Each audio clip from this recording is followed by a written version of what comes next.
أشهد أن لا إله إلا الله وحده لا شريك له ونشهد أن سيدنا وسندنا وحبيبنا ومولانا محمدا عبده ورسوله صلى الله عليه وعلى آله وصحبه أجمعين ومن تبعهم بإحسان إلى يوم الدين. أما بعد، أعوذ بالله من الشيطان الرجيم. بسم الله الرحمن الرحيم.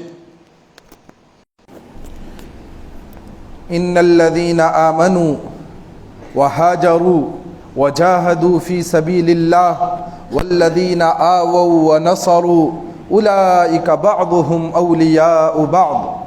صدق الله العظيم.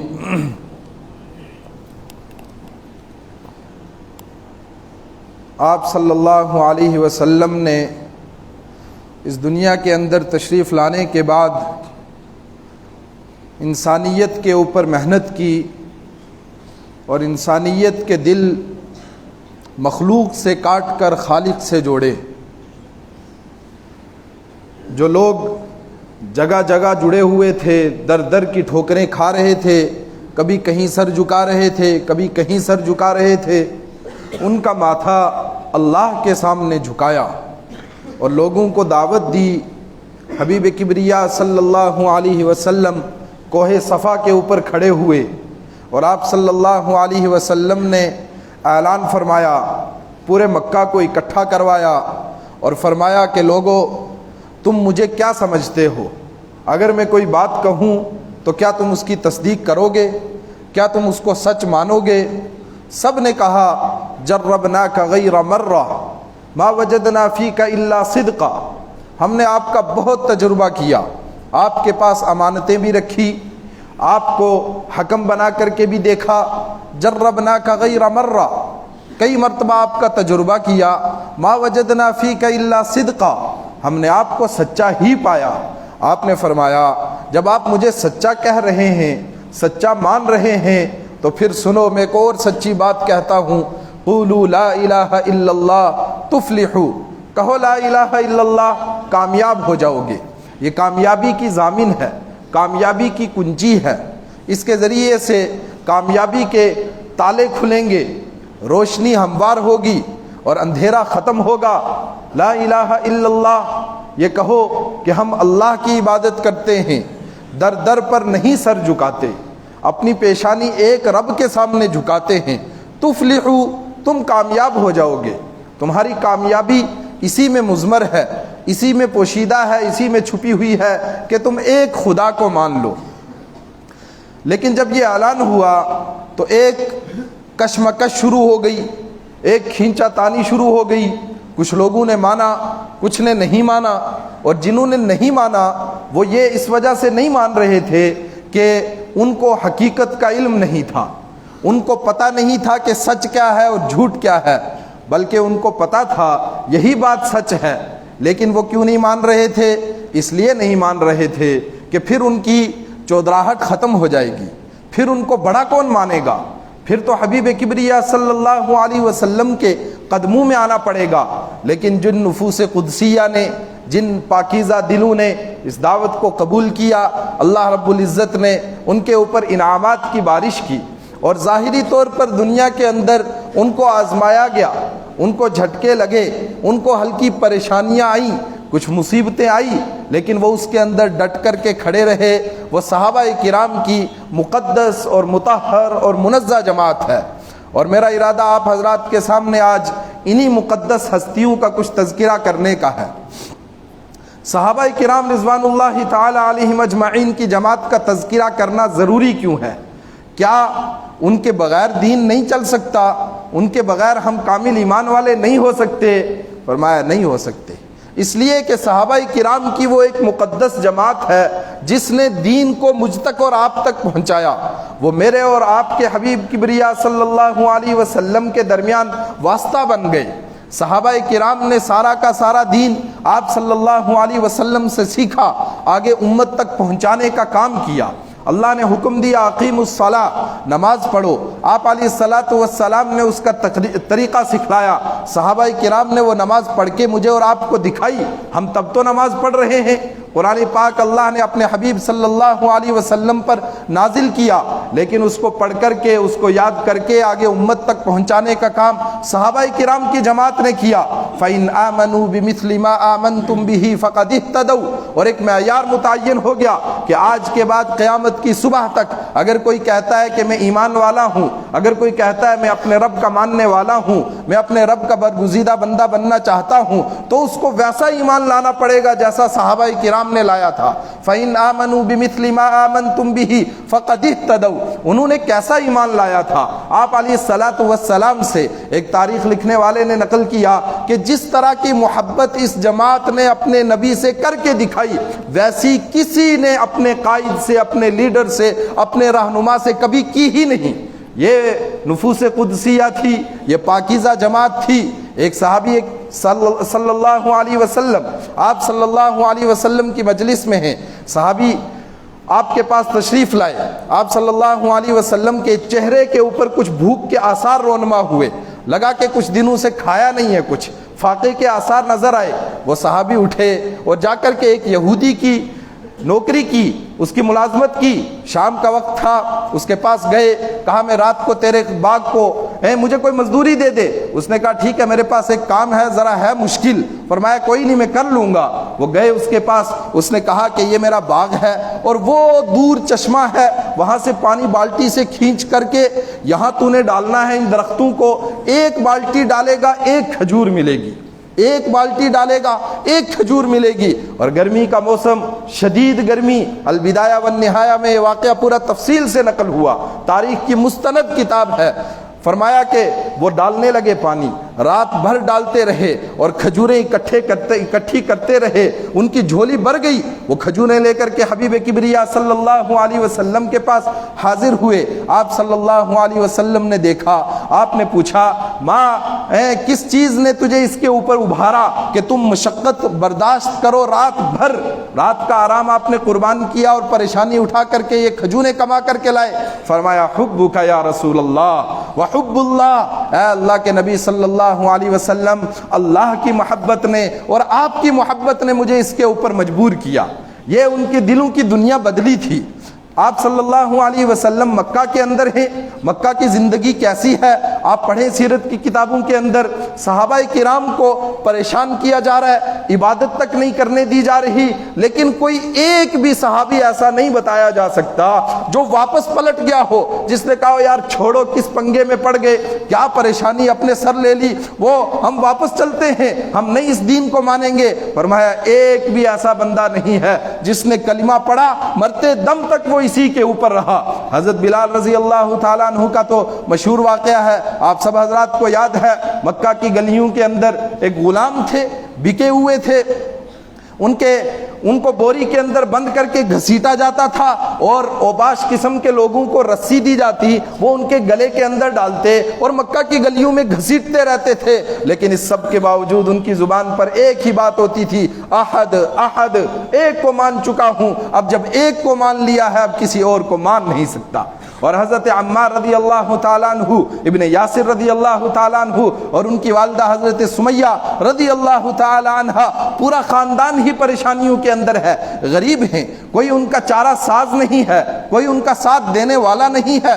اسی حالت کے اندر حضرت سمیہ رضی اللہ تعالیٰ عنہ کو شہید کر دیا گیا، اور بعض حضرات نے لکھا کہ اسلام کے لیے سب سے پہلی قربانی دینے والی، سب سے پہلی جان دینے والی یہ ہے حضرت سمیہ رضی اللہ تعالیٰ عنہ۔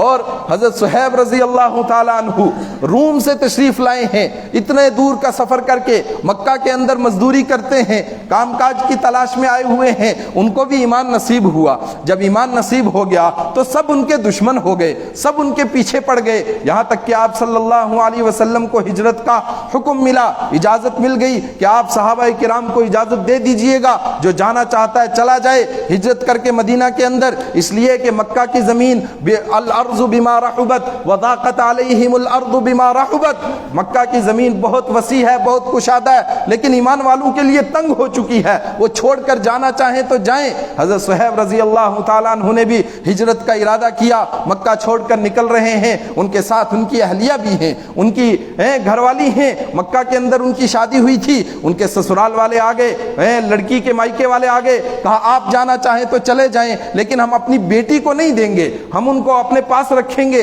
تمہیں نہیں لے جانے دیں گے، اور تم نے مکہ کے اندر آ کر کے کمائی کی، بہت کچھ کمایا، بہت مال جائیداد اکٹھی کر لی، آج تم یہ سب لے کر جا رہے ہو، ہم نہیں لینے دیں گے۔ حضرت صہیب رضی اللہ تعالیٰ عنہ نے فرمایا کہ تم بیوی کو بھی رکھو، تم میرا مال بھی رکھو، اور میں تمہیں ایک مال بتاتا ہوں جو میرے گھر میں دفن ہے، کسی کو اس کا علم نہیں ہے، وہ بھی تم رکھو، مجھے ایمان لے کر کے ہجرت کرنے دو۔ اور اس کے اوپر اللہ رب العزت نے آیت نازل کی، وَمِنَ النَّاسِ مَن يَشْرِي نَفْسَهُ ابْتِغَاءَ مَرْضَاتِ اللَّهِ، کہ یہ ہے میرے بندے، یہ ہے اللہ کے برگزیدہ بندے، یشری نفسہ، جنہوں نے اپنے آپ کو خریدا، اپنے آپ کو خریدا۔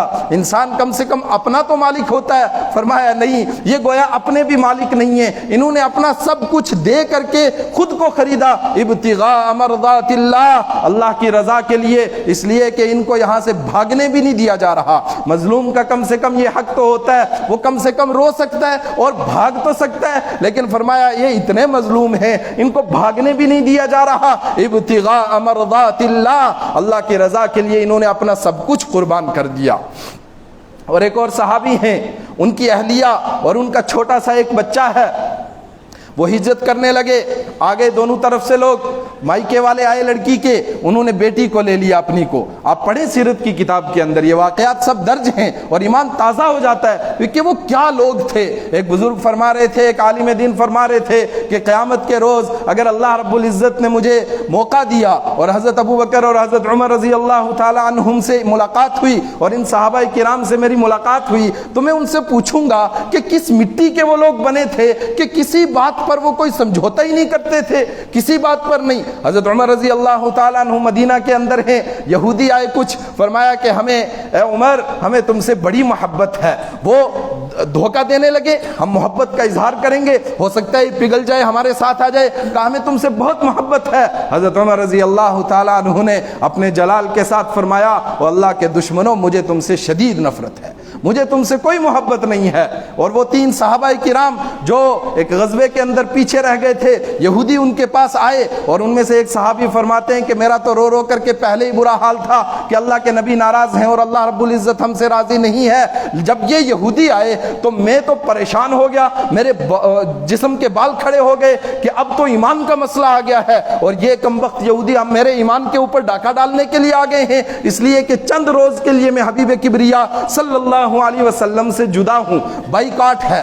میں عرض کر رہا تھا وہ صحابی ہجرت کے لیے نکلے، ان کی بیوی کو مائکے والے لے گئے اور ان کے گھر والے آ گئے، بچے کو لے کر کے چلے گئے، اور یہ صحابی مدینہ پہنچ گئے، تنے تنہا اکیلے وہاں پہنچ گئے، بیوی مائکے میں ہے، بیٹا سسرال کے اندر ہے، اور خود یہ مدینہ کے اندر ہیں، بالکل جدا رہے، اور 1 سال تک وہ تینوں ایک دوسرے سے نہیں ملے۔ آپ صلی اللہ علیہ وسلم نے یہ تربیت کی تھی کہ ایمان کے مقابلے میں کوئی سمجھوتا نہیں، ایمان کے مقابلے میں کوئی کسی سے محبت نہیں، کسی سے الفت نہیں، ہاں ایمان ہے تو پھر ساری چیزیں قربان ہیں۔ اور میں سناؤں گا جب ہجرت ہو گئی، آپ صلی اللہ علیہ وسلم مدینہ تشریف لے آئے، تو اس وقت میں جو اخوت، جو الفت، جو محبت، جو بھائی چارہ آپ نے قائم کیا تھا، اس کی مثال رہتی دنیا تک کوئی دے ہی نہیں سکتا۔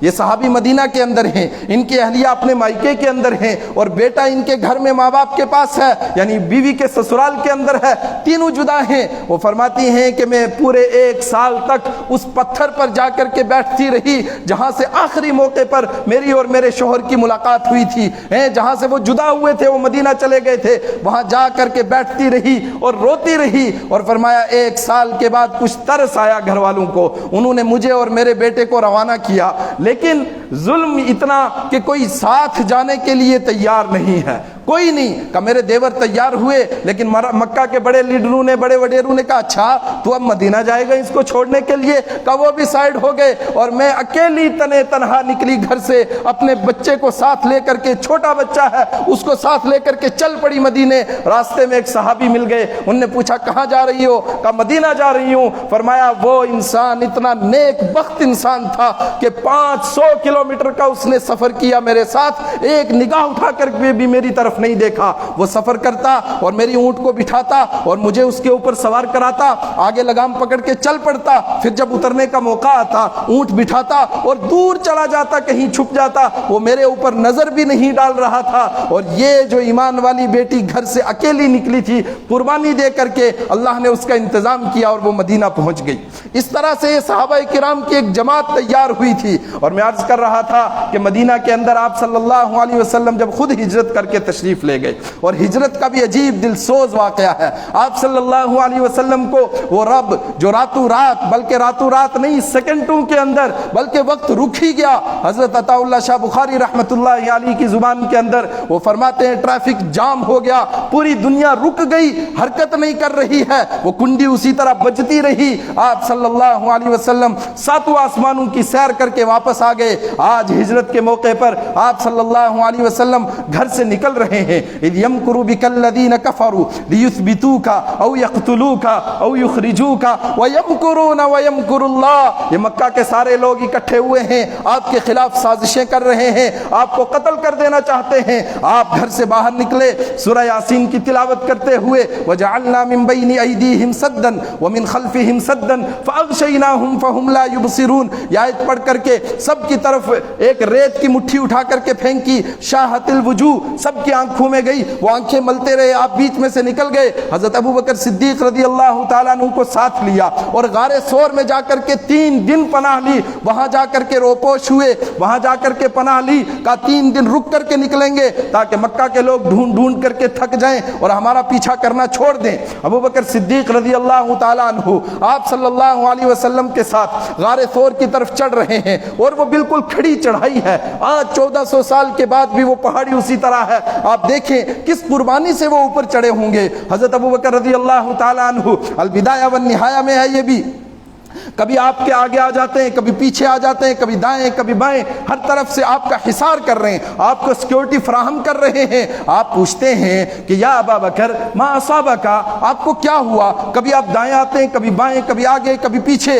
حضرت ابو بکر نے فرمایا کہ مجھے ڈر ہے کہیں کوئی آگے سے آپ پر حملہ نہ کر دے, میں چاہتا ہوں میرا سینہ حاضر ہو جائے, کوئی پیچھے سے نہ کر دے, کوئی دائیں سے کوئی بائیں سے آپ کے اوپر حملہ نہ کر دے. اور پھر کبھی کبھی آپ صلی اللہ علیہ وسلم کو کندھوں پر اٹھا لیتے ہیں, کندھوں پر اٹھا کر کے غار کی طرف چڑھتے ہیں. اور مجھے اور آپ کو یہ تو یاد ہے کہ حضرت حسین اور حضرت حسن رضی اللہ تعالی عنہما آپ صلی اللہ علیہ وسلم کے کندھوں پر چڑھا کرتے تھے اور کندھوں کی سواری کیا کرتے تھے. ہم بھول جاتے ہیں کہ حضرت ابو بکر صدیق رضی اللہ تعالی عنہ کو یہ شرف حاصل ہے کہ ان کے کندھوں کے اوپر آپ صلی اللہ علیہ وسلم تشریف فرما ہوئے تھے. اور قرآن پاک نے پھر ان کی صحابیت کی گواہی بھی دی کہ یہ صحابی ہیں, پکے صحابی ہیں. جو ان کی صحابیت کے اندر شک کرے گا ان کے ایمان کے اندر شک ہو جائے گا. اذ ہما فی الغار اذ یقول لصاحبہ لا تحزن ان اللہ معنا, جب وہ اپنے ساتھی سے, اپنے صحابی سے کہہ رہے تھے, اللہ نے براہ راست گواہی دی کہ یہ صحابی ہیں اللہ حبیب کبریا صلی اللہ علیہ وسلم کے, ان کے صحابی ہونے میں کوئی شک نہیں ہے. اور آپ صلی اللہ علیہ وسلم وہاں 3 دن رکنے کے بعد وہاں سے مدینہ کی طرف کوچ کر کے تشریف لے گئے اور الگ راستے سے گئے, اور جاتے ہوئے مدینہ کے اندر اس سے باہر قباء کے اندر قیام کیا. اور پھر جب مدینہ میں پہنچے ہیں تو میں عرض کر رہا تھا, جب مدینہ میں پہنچے کچھ دن قیام کیا, اس کے بعد جو مدینہ سے, جو مکہ سے صحابہ تشریف لائے تھے اور جو مدینہ کے انصار تھے, سب کو اکٹھا کیا اور اکٹھا کر کے سب کو بھائی بنایا. کس طرح بھائی بنایا کہ مدینہ کے لوگوں کے پاس جائیداد تھی, گھر تھا, اولاد تھی, بیوی بچے تھے, لیکن یہ مکہ کے پردیسی لوگ آئے تھے, ان کے پاس کچھ بھی نہیں تھا سوائے اپنے ایمان کے, اپنا ایمان بچا کر کے آئے تھے اور کوئی چیز لے کر کے نہیں آئے تھے. اور ہجرت کرنا کوئی خالہ جی کا گھر تو تھا نہیں, کوئی بچوں کا کھیل تو تھا نہیں, وہ جان کے اوپر کھیل کر کے اپنا وطن چھوڑ کر کے اپنا ایمان بچا کر کے دوسری جگہ پہنچنا تھا. اس سے پہلے بھی 2 ہجرتیں ہوئی تھی حبشہ کی طرف, کشتیوں کے اندر کئی دن لگ گئے, وہاں پہنچتے پہنچتے وہ ہجرتیں بھی تھی اور یہ ہجرت ہوئی. آپ صلی اللہ علیہ وسلم نے آج دیسی اور پردیسی, گھر کا اور باہر کا, سب کا فرق ختم کر دیا اور سب کو اکٹھا کیا. کہا میں تمہیں بھائی بھائی بناتا ہوں, اس لیے کہ انما المؤمنون اخوہ وَأَصْلِحُوا بَيْنَ أَخَوَيْكُمْ، لوگو سب ایمان والے آپس میں بھائی بھائی ہیں، کوئی مشرق کا ہو، کوئی مغرب کا ہو، کوئی کہیں کا رہنے والا ہو، اس کے بھائی بننے کے لیے صرف اتنا کافی ہے کہ وہ ایمان والا ہے۔ انما المؤمنون اخوہ، ایمان والے سب بھائی بھائی ہیں۔ جب یہ قرآن نازل ہو رہا ہے اور حبیب کبریا صلی اللہ علیہ وسلم فرما رہے ہیں کہ میں تمہیں بھائی بھائی بناتا ہوں، تو پھر اس کے بعد کسی ایک نے بھی نہیں کہا کہ مجھے قبول نہیں ہے، میں اپنی جائیداد نہیں دے سکتا، میں اپنے گھر کے اندر کسی کو نہیں رکھ سکتا، کسی نے بھی نہیں کہا۔ آج کا دور ہے، آپ دیکھ لینا، ہوتی ہے کسی کو ہمت، اپنی 1 انچ جگہ دیتے ہوئے وہ 100 بار سوچے گا، اور گھر کے اندر رکھنا اور پھر ہمیشہ سے اس کو وارث بنا دینا۔ سورہ توبہ کے آخری رکوع کے اندر اللہ رب العزت نے بیان کیا، ان الذین آمنوا وہاجروا وجاہدوا فی سبیل اللہ والذین آووا ونصروا اولئک بعضهم اولیاء بعض، یہ ایمان والے، یہ جو ہجرت کرنے والے ہیں، یہ جو اللہ کے لیے قربانیاں دینے والے ہیں، یہ جو ایمان والوں کو ٹھکانہ دینے والے ہیں، گویا کا ایک صفت ان کی ایمان لانا ہے، ایک صفت ان کی ہجرت کرنا ہے، اتنے بڑے کام ہیں۔ ایک صفت ان کی دین کے لیے قربانی دینا ہے، کا اتنا ہی بڑا کام ہے کسی کو اپنے پاس ٹھکانہ دینا۔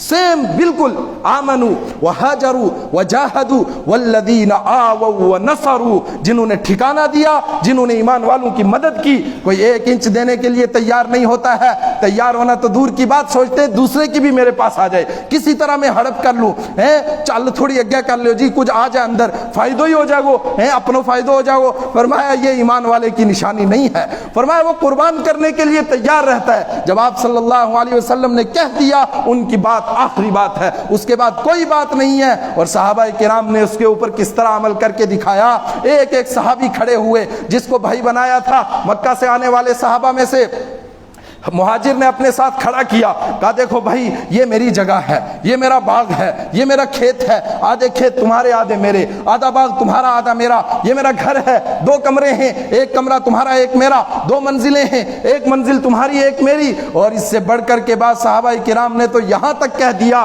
یہ میرے بچے ہیں، آدھے آپ کے بچے، ان سے دل بہلاؤ، آدھے میرے۔ بلکہ اس سے بھی آگے جو انسان سوچ بھی نہیں سکتا، میری 2 بیویاں ہیں، ایک کو میں طلاق دیتا ہوں، وہ عدت گزارے، اس کے بعد تم اس سے نکاح کر لو، اس لیے کہ جب بھائی بنا دیا تمہیں کون مدینہ میں رشتہ دے گا، کوئی جان نہیں، کوئی پہچان نہیں، بھائی میرے ہو، رشتہ بھی میں دوں گا، اس کا انتظام بھی میں کروں گا۔ لیکن وہاں قربان جائیے صحابہ کرام پر جو مکہ سے تشریف لائے تھے، کسی ایک نے بھی کسی کا کچھ لینے کے لیے ہاں نہیں کی، کسی ایک نے بھی کچھ کسی کا لینے کے لیے حامی نہیں بھری، بلکہ کہا ہمارے ایمانی بھائی ہیں تمہیں تمہارا سب کچھ مبارک، تمہارا کھیت مبارک، تمہیں تمہارے گھر مبارک، تمہارے بیوی بچے مبارک، ہم تو تاجر لوگ ہیں، ہم کاروبار کرنا جانتے ہیں، ہمیں بازار کا راستہ بتا دو، ہم کام کاج کر لیں گے، کچھ بیچیں گے، کچھ خریدیں گے، اس سے اپنا گزارا چلائیں گے، اس لیے کہ ہم مسلمان ہو کر کے آئے ہیں، ہم تمہارے مال کے اوپر قبضہ کرنے کے لیے نہیں آئے ہیں، ہم نے ایمان کی دولت حاصل کی ہے،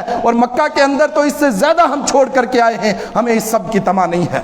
وقت ختم ہونے والا ہے میرے ایمانی بھائیوں، یہ صحابہ کرام کا نقشہ میں نے پیش کیا، اور یہ تفصیل ہے اس سے زیادہ آپ پڑھیں سیرت کی کتابوں کے اندر، اور سب سے اہم کتاب، بلکہ میں کہوں گا کہ تاریخ کے اعتبار سے تو بہت ہیں، لیکن وہ دل کو چھونے والی کتاب سراج منیرہ ہمارے سامنے موجود ہے۔ حضرت مفتی صاحب نے انتظام کیا رحمت اللہ علیہ، رحمتا واسعہ نور اللہ مرقدہ، انہوں نے انتظام کیا، آپ پڑھیں اس کو، اس کے اندر کیا درد ہے اور کیا صحابہ کرام کی شان بیان ہوئی ہے، پتہ چلتا ہے کہ وہ صحابہ کرام کیا تھے، کس مٹی کے بنے ہوئے تھے، کیسے لوگ تھے وہ، دنیا کو لات کی ٹھوکر کے اوپر رکھ دیا، پاؤں کی ٹھوکر کے اوپر رکھا، اس کی طرف کبھی التفات کیا بھی نہیں، مڑ کر کے بھی نہیں دیکھا، جو اللہ کے نبی نے کہہ دیا اس کے اوپر آمنا وصدقنا۔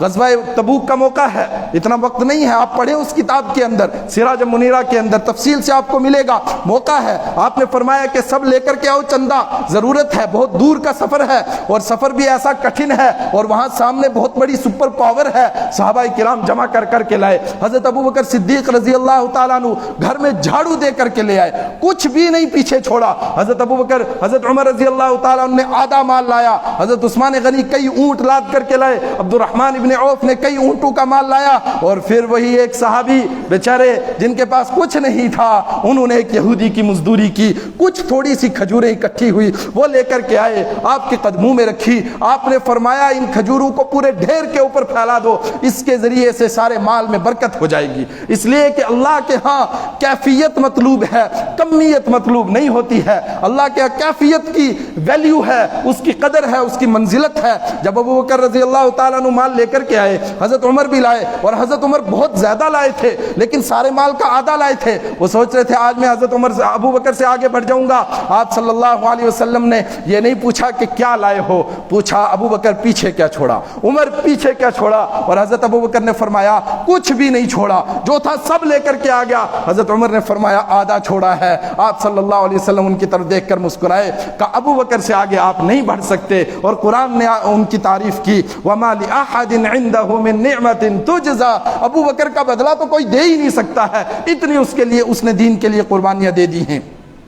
میرے ایمانی بھائیوں, یہ صحابہ کرام کی مقدس جماعت ہے, یہ مطہر جماعت ہے. جتنا ان کے ساتھ ہمارا رابطہ مضبوط ہوگا, ہمارا تعلق مضبوط ہوگا, اتنا ایمان مضبوط ہوتا چلا جائے گا. یہ اللہ کے نبی کے ساتھی ہیں, اور قرآن بھرا پڑا ہے ان کی صفات سے, قرآن بھرا پڑا ہے ان کے کارنامے بیان کرنے سے. سیماہم فی وجوہہم من اثر السجود, شروع سے محمد رسول اللہ والذین معہ اشداء علی الکفار رحماء بینہم تراہم رکعا سجدا یبتغون فضلا من اللہ ورضوانا. اللہ کی رضا چاہتے ہیں, یہ اللہ کی خوشنودی چاہتے ہیں, اس کے علاوہ ان کو کچھ نہیں چاہیے. ان کے چہروں کے اندر سجدوں کے نشان نظر آتے ہیں. کزرع اخرج شطأہ, اللہ کے حبیب نے ان کی اس طرح پرورش کی ہے, اس طرح سے ان کی دیکھ بھال کی ہے, جس طرح ایک کھیتی والا کھیتی لگاتا ہے, دانے لگاتا ہے, اس میں پانی ڈالتا ہے, اس کے اندر کھیت اس کے اندر اور چیزیں ملا کر کے پھر اس کو پروان چڑھاتا ہے, وہ تناور درخت ہو جاتے ہیں, وہ کھیتی پھل دینے والی ہو جاتی ہے.